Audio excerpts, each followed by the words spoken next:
믿음으로 자신감을 회복하라. 따라보겠습니다. 믿음으로 자신감을 회복하라. 이와 같은 점 함께 은혜를 나누고자 합니다.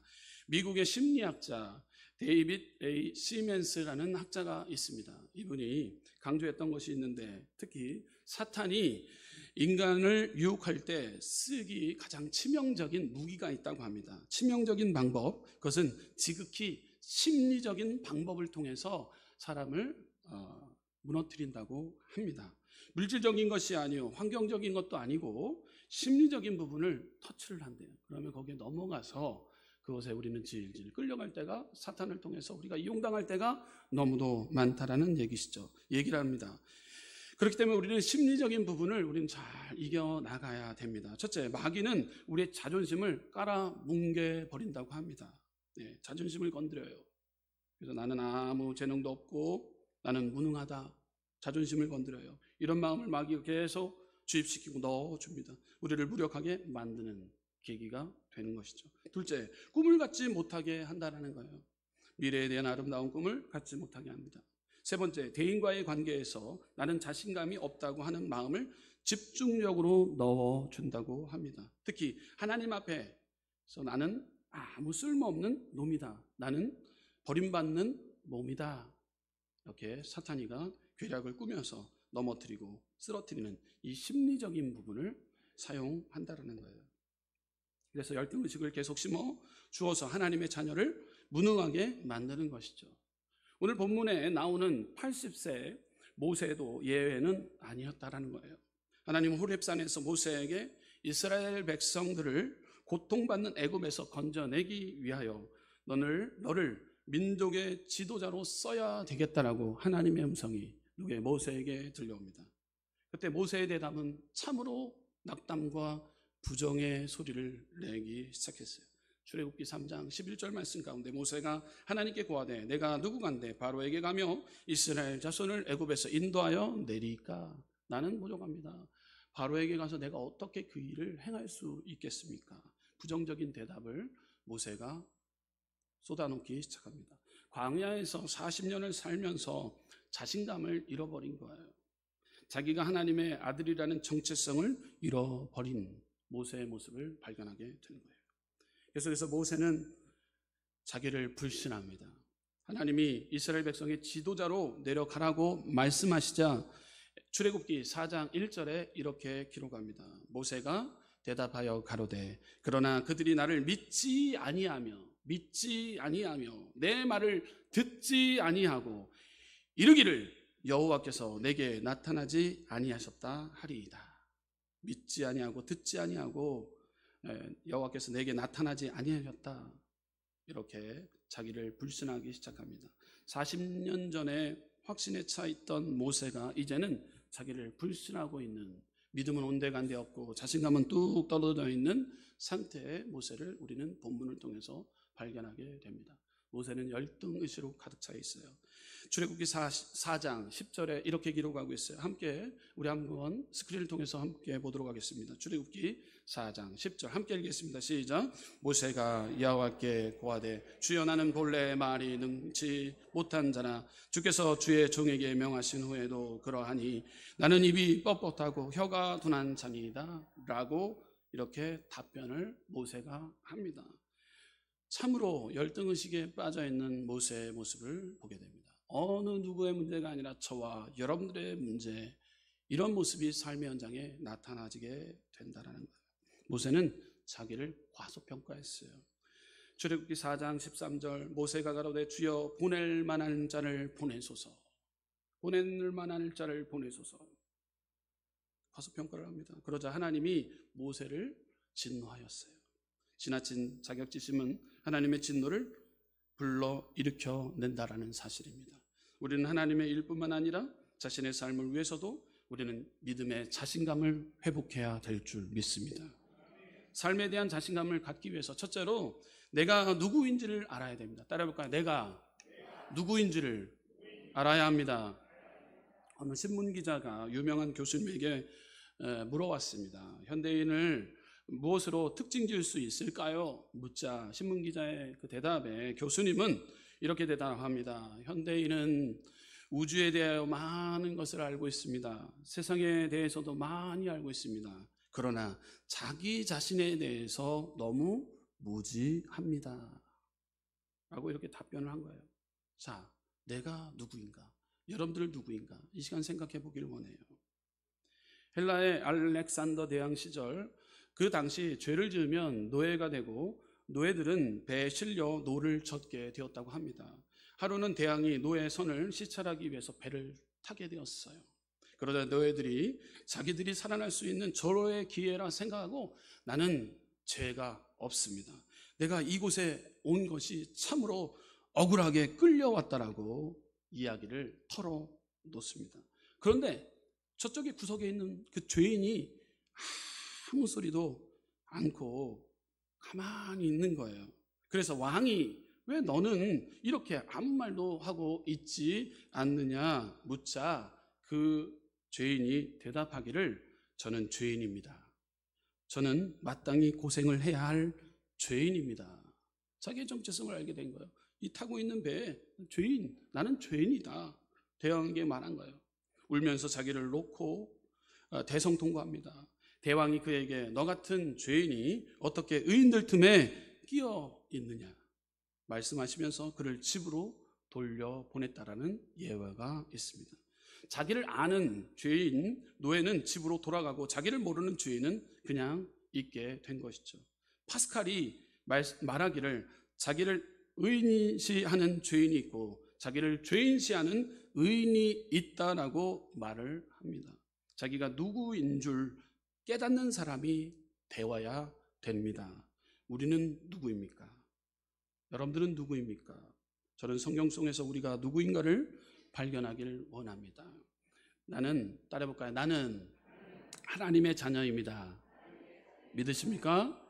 네, 요한복음 1장 12절에 이렇게 기록하고 있어요. 함께 봉독하겠습니다. 영접하는 자, 곧 그 이름을 믿는 자에게는 하나님의 자녀가 되는 권세를 주셨으니. 아멘. 하나님의 자녀라는 사실을 믿으시길 바랍니다. 계속해서 하나님은 우리의 영적인 아버지가 되신다고 우리에게 똑똑히 가르쳐주고 있습니다. 로마서 8장 14절에서 17절 말씀입니다. 우리 함께 봉독하시겠습니다. 무릇 하나님의 영으로 인도함을 받는 그들은 곧 하나님의 아들이라. 너희는 다시 무수하는 종의 영을 받지 아니하였고 양자의 영을 받았으므로 아바 아버지라 부르짖느니라. 성령이 친히 우리의 영으로 더불어 우리가 하나님의 자녀인 것을 증거하시나니 자녀이면 또한 후사 곧 하나님의 후사요 그리스도와 함께한 후사니 우리가 그와 함께 영광을 받기 위하여 고난도 함께 받아야 될 것이니라. 아멘. 하나님은 우리의 영적인 아버지임을 믿으시길 바랍니다. 우리 하나님 아버지께서는 여러분들에게 좋은 것으로 허락하여 주신다고 태초부터 여러분들에게 계획해 주신다는 사실을 믿으시길 바랍니다. 계속해서 우리는 하나님의 기업을 물려받는 상속자라고 고백하고 있어요. 또한 우리는 하나님의 나라 시민권을 가진 믿음의 자들입니다. 빌립보서 3장 20절 말씀 가운데 이렇게 기록하고 있습니다. 우리 함께 빌립보서 3장 20절 읽어보도록 하겠습니다. 오직 우리의 시민권은 하늘에 있는지라 거기로서 구원받는 자 곧 주 예수 그리스도를 기다리노니 라고 말씀하고 있어요. 우리의 시민권은 하늘에 있는, 하늘에 속한 시민권인 줄 믿으시길 바랍니다. 믿음의 확신을 가지고 우리는 나는 누구인가? 하나님의 시민권을 지닌 복된 자녀이다. 우리는 고백해야 되는 것이죠. 계속해서 우리는 새로운 피조물입니다. 고린도후서 5장 17절에 이렇게 기록하고 있어요. 그런즉 누구든지 그리스도 안에 있으면 새로운 피조물이라. 이전 것은 지나갔으니 보라 새 것이 되었도다. 보라 새 것이 되었도다 말씀하고 있는 것입니다. 여러분 예전에 이전 것의 과거에 연연해서 계속해서 심리에 무너진 상태에 끌려다니고 있는 이 사탄에게 우리가 끌려다니고 있는 모습이 있었다면 이 시간 예배를 통해서 이전 것 지나갔으니 보라 새 것이 되었도다. 새로운 피조물로서 우리는 살아가야 될 줄 믿습니다. 하나님의 인도와 보호하심 가운데 우리는 하나님의 자녀 시민권을 가진 자로서 새로운 피조물로서 하나님의 자녀로서 담대하게 믿음의 전진 또 전진이 우리 가운데 나타나야 될 줄 믿습니다. 우리는 옛사람에 대해서 죽고 예수 안에서 새로운 사람이 되었습니다. 멸망받은 육체가 아닌 영생의 몸으로 거듭나게 되었다는 것이죠. 저주의 종살이가 아니라 축복의 사람이 다시 태어났다는 사실입니다. 우리는 무능한 사람이 아니라 하나님의 능력의 사람으로 다시 태어났다는 사실을 믿으시길 바랍니다. 베드로전서 2장 9절 말씀 가운데 오직 너희는 택한 족속의 왕같은 제사장들이요 거룩한 나라여 그의 소유된 백성이니 이는 너희를 어두운 데서 불러내어 그의 기이한 빛에 들어가게 하신 자의 아름다운 덕을 선전하게 하려 하심이니라. 아멘. 그러므로 우리는 하나님의 자녀, 복된 자녀, 나의 정체성을 이 시간 예배를 통해 우리 발견해야 된다라는 거예요. 그러므로 자신감을 갖고 그 자리에서 일어나시기를 주님의 이름으로 축원합니다. 계속해서 둘째, 우리는 이 세상에 꼭 필요한 존재입니다. 따라해볼까요? 우리는 이 세상에서 꼭 필요한 존재입니다. 우리 앞에 분들과 인사하겠습니다. 우리 성도님은 이 세상이 꼭 필요한 존재입니다. 아멘. 꼭 필요한 존재예요. 할렐루야. 꼭 필요한 존재예요. 우리 현대인들이 이 불확실한 세대를 살아가는데 절대 요건이 세 가지가 있다고 합니다. 그것은 바로 중요성의 필요입니다. 둘째, 안전성의 필요입니다. 세 번째, 소속의 필요성이에요. 어떤 것에 우리가 소속되어 있느냐 참 중요해요. 우리 학생들은 중학교 이제 졸업하게 되면 고등학교에 소속이 되어 있어요. 고등학교 졸업한 뒤에 내가 이제 이 기로에 섰을 때 대학을 떨어진 자만이 그 소속감을 이 소속한 게 참 중요하다는 것을 알게 돼요. 한번 대학교를 떨어져 보니까 갈 데가 없는 거예요. 어디를 가야 될지. 그래서 다시 한번 공부해야 되겠다 해서 간 곳 학원을 가고 도서관을 가니까 소속감을 느끼게 되는 거예요. 그 안에 또 관계심이 형성이 됩니다. 나는 누구인가? 소속감. 여러분들 누구입니까? 우리는 순복음 은성교회 다니고 있는 믿음이 아주 많은 권사님입니다. 집사님입니다. 장로님입니다. 성도님입니다. 소속감을 우리는 펼쳐 보여야 될 줄 믿습니다. 여러분 소속이 어디입니까? 순복음 은성교회. 할렐루야. 순복음 은성교회. 여러분 소속감을 가지고 우리는 살아가야 되는 거예요. 이만큼 소속감이 얼마나 필요한지 모릅니다. 사람이 살아가는데 정말 필요한 것은 존재의 문제입니다. 우리는 스스로 질문합니다. 나는 왜 살아야 하는가? 내 삶에 의미가 있는 것일까? 내 삶은 보람이 있는 것일까? 끊임없는 질문들이 우리를 향해 공격해 오고 있습니다. 여기에 우리는 확실한 답변이 필요하다는 거예요. 나는 그리스도의 자녀로서 우리 순복음 은성교회 소속되어져 있습니다. 보니까 이쪽 교구 저쪽 교구 저쪽 교회 이쪽 교회 다니다가 나중에 장례를 할 때 돼 보니까 목사님 어떤 목사님이 가야 될지 어떤 목사님 불러야 될지 소속감이 없는 상태가 많이 보게 됩니다. 여러분들 소속감을 우리는 우리 순복음 은성교회 잘 소속하셔서 또 하나님께 영광된 삶을 살아가야 되는데 이쪽 교회 갔다 저쪽 교회 갔다. 여러분들 소속 교회가 어디예요? 여러분들 소속이 어디예요? 여러분들 딱 정한 줄 믿습니다. 여러분들 소속감이 중요합니다. 여러분들 소속감 우리에게 주는 존재의 의미, 내가 어디에 소속해 있는가?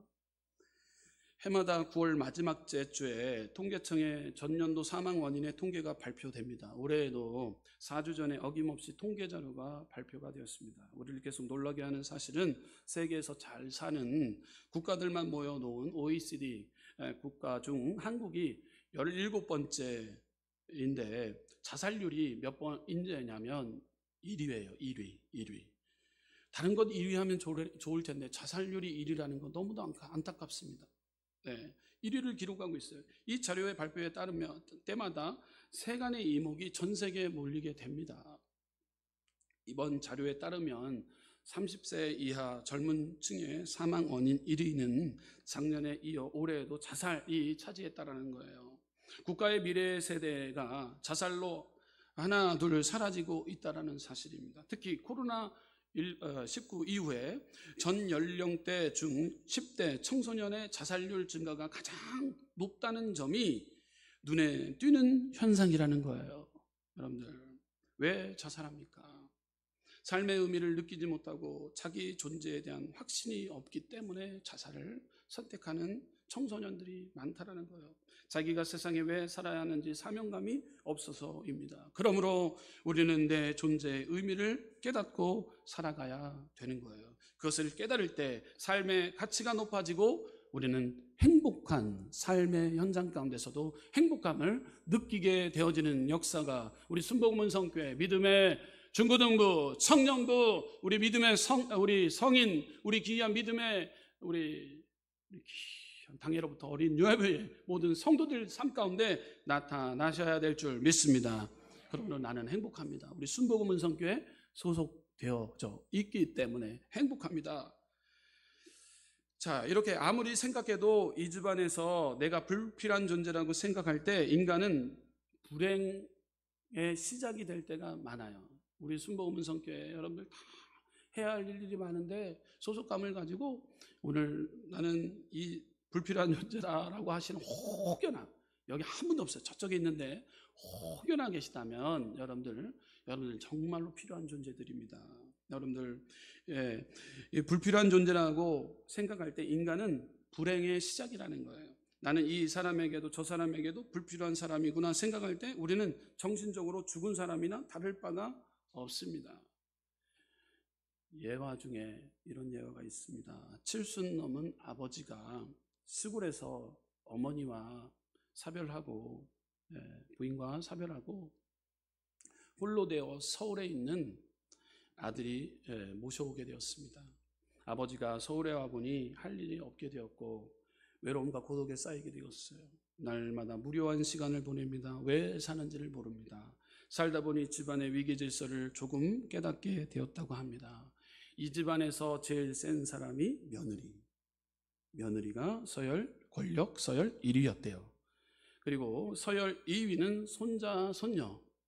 이게 보이더래요. 이제 서열 2위는 손자 손녀이구나. 3위는 자기 아들이고 4위는 가정부래요. 5위는 이 집안의 애완용 강아지이고 자기가 이렇게 생각해 보니까 자기는 6번째라는 거예요. 며느리가 외출해서 돌아오면 꼭 가정부에게 강아지 밥 줬냐라고 물어봐도 할아버지 점심 차려 드렸냐라고 묻지 않는데요. 정말로 서러웠다고 합니다. 자기가 강아지 맘도 못하다니 견디다 못하여 아들 앞에 편지 한 통을 써놓고 다시 시골로 내려갔다고 합니다. 사모야 잘 있거라. 6호는 간다. 씁쓸합니다. 부모님이 6호가 되어서는 안 됩니다. 외로움과 고독감 가운데 빠져있는 존재감을 잃어가는 부모님들, 연로하신 어르신들 참으로 많습니다. 노인들도 내가 왜 살아야 하는지 존재의식을 심어드려야 되는 것이죠. 우리는 하나님 앞에 가치 있는 존재들이라는 사실입니다. 우리 순복음은 성교회 성도님들의 7대 사명, 여러분들은 꼭 필요합니다. 첫 번째로 제가 기록하게 되었습니다. 한번 읽어볼까요? 시작. 우리는 하나님께 예배드리는데 가장 필요한 존재입니다. 아멘. 두 번째, 우리는 하나님의 나라를 전파하는데 꼭 필요한 전도의 일꾼입니다. 아멘. 세 번째, 우리는 하나님 나라의 기도자로서 필요한 일꾼입니다. 아멘. 가난한 사람들을 돕는 데 필요한 일꾼입니다. 아멘. 다섯 번째, 하나님의 교회를 세우는 데 필요한 일꾼입니다. 아멘. 여섯 번째, 사회가 빛과 소금 역할을 하는 우리를 필요로 하는 일꾼들입니다. 아멘. 일곱 번째, 세계 선교하는데 우리는 앞장서는 순복음은 성교회 교인들입니다. 아멘. 할렐루야. 할렐루야. 하나님의 영광을 위해 우리가 살겠을 때 소속력이 우리는 분명합니다. 우리는 순복음은 성교회를 통해서도 하나님의 영광이 우리를 통해 이어져야 된다라는 것이죠. 나는 누구인가? 나는 어디에 소속되어져 있는가? 우리 순복음은 성교회 건사회, 우리 순복음은 성교회, 우리 또 안수집사회, 우리 순복음은 성교회 장로회, 우리 순복음은 성교회 또 집사회, 우리 성도, 이렇게 함께 우리 소속감을 발견해야 되는 거예요. 우리는 어디 있어든지 필요한 존재입니다. 가정에서도, 사회에서도, 직장에서도, 교회에서도 우리는 필요한 존재입니다. 그러므로 우리는 살아갈 가치가 있고 행복할 가치가 있는 사람입니다. 오늘 우리 주님이 우리 모두에게 지상 최대의 가르침을 주신 거예요. 지상 최대의 과제. 명령은 마태복음 28장 19절에서 20절 말씀입니다. 우리 함께 봉독하겠습니다. 그러므로 너는 가서 모든 족속으로 제자를 삼아 아버지와 아들과 성령의 이름으로 세례를 주고 내가 너희에게 분부한 모든 것을 가르쳐 지키게 하라. 볼지어다 내가 세상 끝날까지 너희와 항상 함께 있으리라. 아멘. 할렐루야. 제가 저번 주에 수, 목, 금 2박 3일 동안 여의도 순복음교회 전 세계 지도자들이 모여서 함께 기도하는 그 기도 대성에 참석하게 되었습니다. 맨 마지막 날 금요일 날에는 그 평화 누리공원 파주 DMZ가 있는 곳에 가서 함께 성도님들이 모여서 기도를 했습니다. 날씨가 얼마나 좋았는지 여러분들이 기도해 주셔서 좋은 일기를 허락해 주신 것 같아요. 맨 처음에는 앉아있을 때 잠깐 구름이 이렇게 비춰두지만 나중에는 환하게 벗어지면서 기도할 때는 환하게 벗어지는 거예요. 그러면서 하나님의 은혜가 강력하게 임하는 것을 그 현장에서 보고 왔어요. 다음번에는 3년마다 있는데 같이 갔으면 좋겠어요. 여러분들이 얼마나 생각이 나는지. 생각이 났어요. 네. 근데 3일 동안 진행되어지면서 가장 키워드가 있었습니다. The next generation이에요. 다음 세대에 대한 우리가 성령 충만, 오순절 운동을 하는 이유가 있다면 next generation이에요. 다음 세대를 우리는 꿈꾸며 우리는 목양에 또한 우리가 선교와 구제에 앞장서 나가야 되는 거예요. 여러분 젊은 세대뿐만 아니라 여기서 말하는 다음 세대는 성령에 충만한 다음 세대를 얘기하는 거예요. 온전하게 바뀐 다음 세대. 물론 우리가 중고등부 청년 우리가 출산을 해서 다음 세대 이렇게 이야기했는데 또 넥스트 제너레이션은 신앙을 이끌어가는 믿음의 자녀들이 더 많아져야 되는데 지금 너무도 감소 추세예요. 여러분 얼마나 우리가 그 일을 위해서 수고해야 됩니까? 여러분 우리는 하나님께서 더 그레이트 커미션 최대의 지상 최대 명령이 있습니다. 땅끝까지로 복음의 증인의 역할을 잘 감당하길 원할 때 마가 다락방에서 성령의 충만을 받아 그 이후에 우리가 나아갈 때 이방인들 고넬료도 변화시키고 3,000명이 변화되고 그런 은혜가 다음 세대 때 일어나야 된다라는 거예요. 여러분 넥스트 제너레이션 다음 세대를 우리는 꿈꾸며 나가는 우리 순복음 운성교회가 돼야 될 줄 믿습니다. 성령의 충만을 받아서 그 모든 일이 가능하게 될 줄 믿습니다. 성령의 충만 받지 않으면 우리는 소속감도 잃어버리게 되고 사명감도 잃어버리게 되고 갈 바를 알지 못하는 정체성을 잃어버리는 사람으로 우리는 전락하게 되는 거예요. 여러분 성령의 충만함을 받기 위해서 우리는 고군분투해야 될 줄 믿습니다. 깨어 기도하는 새벽 재단을 통해서 또한 공예배를 통해서 여러분들 성령의 충만을 받기 위해서 노력해 나가야 될 줄 믿습니다. 그래야 할 때 넥스트 제너레이션이 하나님께서 우리 순복음 성교회를 통해서 예비해 주신 줄 믿습니다. 우리는 주의 자녀로 주님 안에서 할 수 있다, 하면 된다, 해보자는 이 자신감을 하나님께서 허락해 주는데 이것은 바로 성령 충만이에요. 네, 성령 충만. 천막교회에서 성도님 숫자보다도 개구리 숫자가 많았어요. 그곳에서 자신감이라고는 찾아볼 수 없는 그 현장이었는데 냄새나고 쾌쾌하고 불도 들어오지 않는 그 천막 깨밭에서 출발했던 그 땅에서 70만이라는 어마어마한 부흥의 불길이 임했던 것이 있다면 그것은 바로 성령 충만, 성령 운동을 행했을 때 자신감이 생기는 거예요. 믿음 안에서 자신감, 담대함이 생기는 거예요. 그리고 땅끝까지로 복음의 증인의 역할을 감당하기 위해서 그 일을 감당하기 위해서 선교와 구제에 앞장서 나가기 시작했습니다. 미국 교회 다음으로 선교가 제일 많이 하는 나라가 있다면 한국입니다. 그렇기 때문에 이것은 성경적으로 우리가 행할 때 하나님께서는 제2의 제3의 부흥의 물결이 우리 이 나라, 이 민족 가운데 임하게 될 줄 확신합니다. 저 여러분들 우리 순복음문성교회 성령 운동, 성령 충만함이 가장 우리는 넥스트 제너레이션, 다음 세대를 이끌어가는 데서 가장 키 워드다. 가장 중요한 것은 성령 충만함이다. 그를 통해 성령 충만함을 받기 위해서 우리는 회개합니다. 믿음으로 견고하게 서기 위해서 노력합니다. 그럴 때 시온의 대로가 삶의 범삭 가운데 활짝 열려지게 됩니다. 사업 일터가 잘 됩니다. 자녀가 잘 됩니다. 직장이 잘 됩니다. 건강이 따라오게 됩니다. 성령 충만이에요. 그럴 때 자신감이 하나님의 그 믿음을 통해서 나타나지게 되는 거예요. 탁월한 리더십을 통해 이 땅을 정복하고 다스리고 치리할 수 있는 영광과 물광과 지력과 체력이 믿음의 자녀 후손을 통해서 나타나지게 되는 거예요. 성령 충만을 위해서 우리는 노력해야 될 줄 믿습니다. 그러므로 우리는 할 수 있다, 하면 된다, 해보자는 긍정과 소망이 우리의 입을 통해서 선포되어지게 되는 거예요. 네, 그를 통해 마가복음 9장 23절 예수께서 이르시되 할 수 있것은 무슨 말이냐, 믿는 자에게 능치 못할 일이 없느니라. 아멘. 기록하고 있는 거예요. 데이비드 슈워츠는 조지아주 교수님이세요. 그에 져서 크게 생각할수록 크게 성공한다라는 그 책에서 그는 말합니다. 자신감은 성공의 기본이다. 자신감은 성공의 기본이다 말을 합니다.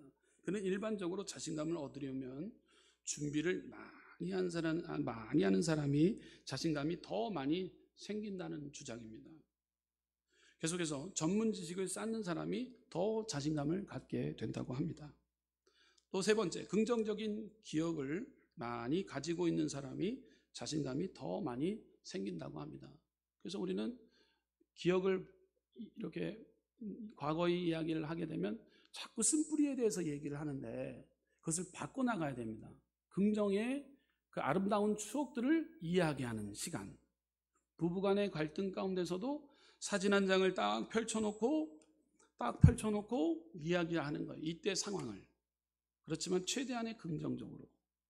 기승전결 긍정. 예. 아우, 찢어지게 가난했어. 그런데 그 안에는 기쁨이 있어서, 감사가 있어서, 소망이 있었어. 예. 우울 모드로 가면 안 되고요. 긍정과 소망을 선포해. 그러면 상대방의 이 과정에 대해서 깨닫게 되는 거예요.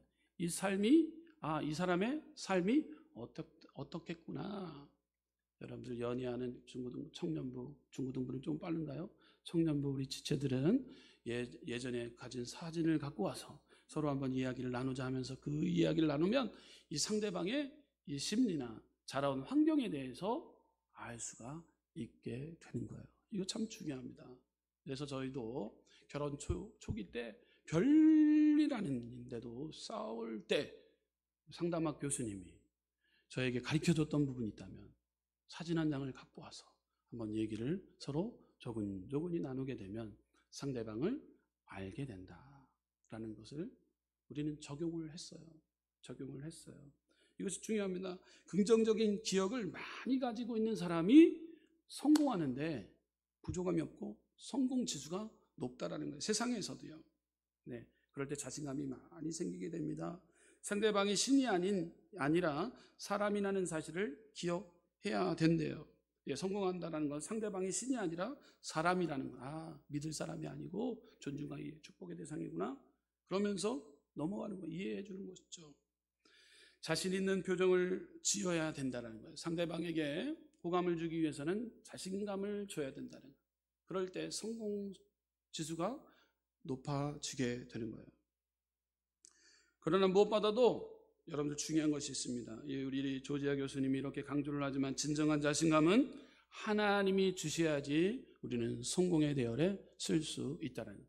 나를 무엇이 가장 성공의 대열입니까? 예수 믿는 것이 가장 성공의 대열인 줄 믿습니다. 그를 통해 탁월한 리더십과 지도력을 세상 가운데 발휘할 때 그 안에서 성공이 모든 것들이 다 따라와지는 축복이 우리 가운데 임하게 되는 것입니다.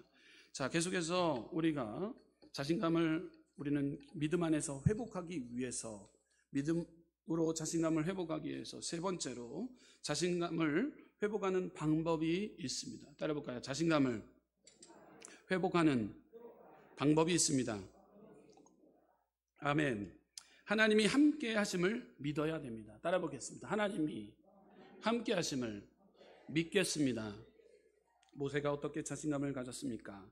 하나님이 함께 하심으로 자신감을 얻게 되었습니다. 바로 앞에 갈 때에도, 홍해를 건널 때에도, 광야에서 아멜렉과 싸울 때에도 하나님이 나와 함께한다. 예수님은 끝날, 세상 끝날까지 우리와 함께 하신다라고 말씀하고 계세요. 저와 여러분들 하나님이 함께 하심을 믿으십니까? 여러분들 여호수아는 어떻게 자신감을 가졌습니까? 하나님의 말씀으로 자신감을 얻게 됩니다. 하나님이 이렇게 말씀하셨어요. 여호수아 1장 7절에서 9절 말씀 우리 함께 한 목소리로 봉독하겠습니다. 오직 너는 마음을 강하게 하고 극히 담대히 하여 나의 종 모세가 내게 명한 율법을 다 지켜 행하고 좌로나 우로나 치지 말라. 그리하면 어디로 가든지 형통하리니 이 율법책을 내 입에서 떠나지 말게 하며 주야로 그것을 묵상하여 그 가운데 기록한 대로 다 지켜 행하라. 그리하면 내 길이 평탄하게 될 것이라. 내가 형통하리라. 내가 내게 명한 것이 아니냐. 마음을 강하게 하고 담대히 하라. 두려워 말라. 놀라지 말라. 내가 어디로 가든지 내 하나님 여호와가 너와 함께 하느니라 하시니라. 아멘. 내 하나님 여호와가 너와 함께 하신다. 아멘. 함께 하신다라는 확신이 여호수아 장군에게 있었다라는 사실입니다. 저 여러분과 하나님이 함께하고 계십니다. 외로움과 고독의 문제를 해결해 주시는 우리 하나님 나 혼자가 아니다라는 거예요. 여러분 함께 하신다. 하나님의 말씀이 우리에게 담력을 주고 용기를 주고 자신감을 준다라는 것. 그 외에 다윗과 다니엘과 모든 선지자는 믿음으로 용기와 자신감을 얻게 됩니다. 그러므로 하나님의 믿음을 가지시기를 축원합니다. 그러므로 우리는 하나님께 우리와 함께 하심을 믿고 자신감을 갖고 우리는 행동해야 된다라는 것입니다. 계속해서 두 번째로 자신감을 회복하는 방법, 하나님이 함께 하신다를 믿어야 됩니다. 두 번째, 열등의식을 버려야 됩니다. 따라 보겠습니다. 열등의식을 버리겠습니다. 네, 모세는 참 괜찮은 사람이었습니다. 어렸을 때 왕자로 우수한 교육을 받았습니다. 그런데 오늘 보니 하나님의 명령에 안 한다, 못한다, 말 못한다, 나는 말 못한다, 입이 둔하고 뻣뻣하고 나는 도저히 자신감이 없다. 자꾸 이렇게만 버티고 있습니다. 여러분들 어떤 사명을 주어 맡길 때 제가 한번 해보겠습니다 라기보다도 목사님 제가요 이렇기 때문에요 저렇기 때문에요 할 때가 많아요. 그래서 기관장님들 세울 때 참 어려울 때가 많습니다. 여러분 내가 하려고 하기보다도 아멘 주님 내가 여기 있습니다. 나를 들어 사용하여 주옵소서. 아멘 할 때 하나님은 놀라운 기적이 임하게 될 줄 믿어요. 아멘. 네, 타이밍 놓치면 안 돼요. 아멘. 네, 주님이 여러분들에게 기관장님이 되어 주세요. 아니면 이 일을 맡깁니다 할 때 아멘 해야지. 노멘 하면은 안 된다라는 거예요. 노멘 그러면서 목사님 다 알아서 하세요 하고서 그냥 여러분들 못한다라는 건 오히려 하나님을 인정하지 않는 삶이기 때문에 하나님이 나에게 맡겨주셨다라고 우리가 2023년도도 계획할 때 하나님 역사해 주실 줄 믿습니다. 우리 오늘 점심 먹고 우리 한항존 직분자들이 모여서 2023년도에 대한 우리가 그 꿈을 꾸면서 나가지 않습니까? 누구누구를 세우는 날이 아니고 우리 여러분들과 함께 토론하고 그리고 또 우리가 발전에 대해서 이야기를 나누게 됩니다. 특별히 한항존 직분자들은 점심을 드시고 우리는 예배, 오후 예배를 끝나고 모이게 되는 거죠. 그때 건설적인, 진취적인, 생산적인 이야기들이 많이 나왔으면 좋겠어요. 네. 청문회가 아니잖아요. 그 자리는요. 청문회가 아닙니다. 신문하는 자리가 아닙니다. 그곳에는 나눔과 교제를 통해서 우리가 서로 이야기를 나눌 때 2023년도가 하나님을 통해서 준비되어져 있는 줄 믿습니다. 아멘. 예. 열등감에 빠져 있었던 모세를 보게 됩니다. 우리도 마찬가지입니다. 열등감으로 자유로운 사람은 아무도 없을 것입니다. 열등감을 벗어나는 길은 비교의식이 아니라 창조의식을 가지고 있어야 합니다.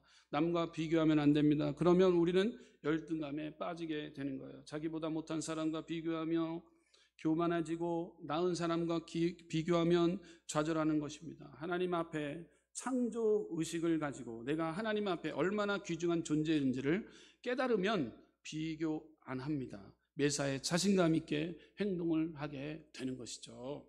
여러분들, 세 번째로 우리에게 주어진 미션이 있습니다. 자신감을 회복하는 방법, 하나님이 함께 하심을 믿어야 됩니다. 열등의식을 버려야 됩니다. 세 번째로 하나님의 말씀을 의지해야 합니다. 따라볼까요? 하나님의 말씀을 의지해야 합니다.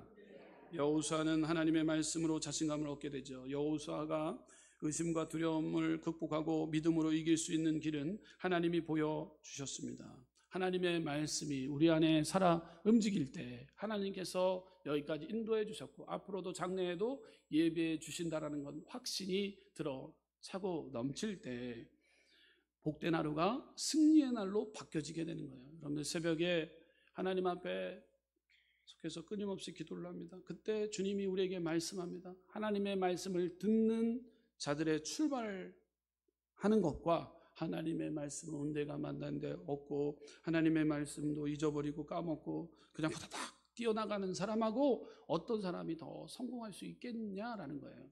자신감이 어떤 사람에게 붙겠느냐라는 거예요. 여러분, 새벽에 하나님 앞에 민감하게 주님의 음성에 하나님의 말씀에 귀 기울이는 저와 여러분들 가운데 하나님 무엇보다 자신감이 승승장구하게 되고 믿음의 자녀들이 잘 되게 되고 여러분의 범사가 사업 일터 가운데 쭉 뻗어나가는 축복이 임하게 될 줄 믿습니다. 하나님의 말씀을 의지하면서 나가야 됩니다. 자, 네 번째로 하나님 앞에 우리는 자신감을 회복하는 방법, 하나님이 함께 하심을 믿어야 됩니다. 열등의식을 버려야 됩니다. 하나님의 말씀을 의지해야 됩니다. 마지막 네 번째, 기도해야 됩니다. 아멘.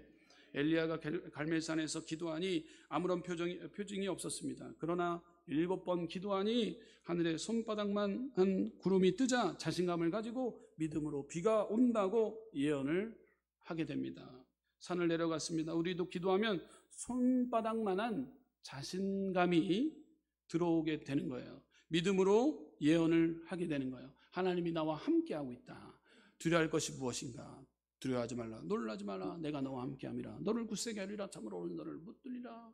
주님 내 편에서 항상 도와주신다. 하나님께서 이후의 모든 과정 가운데 지켜주신다는 확신이 여러분 삶 가운데, 범사 가운데 이어지게 될 줄 믿습니다. 예수님도 간질병으로 고생하는 아이를 치료하시고 제자들이 우리는 왜 못하느냐고 묻자 기도에 이런 이유가 없다라고 말씀하셨어요.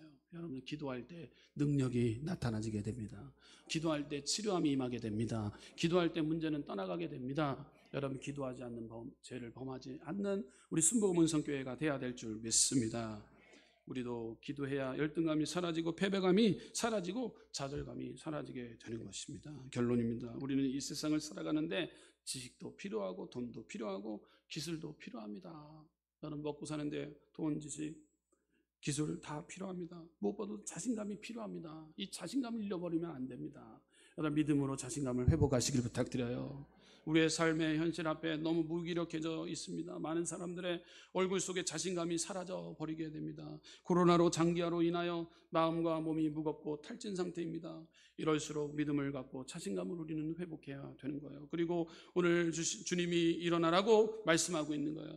우리 주님이 우리에게 말씀을 주시고 능력을 주신다고 말씀합니다. 자신감을 가지고 일어나 앞으로 또 전진하는 우리 순복음 은성교회 성도님들 되시기를 주님의 이름으로 축원합니다. 기도하겠습니다.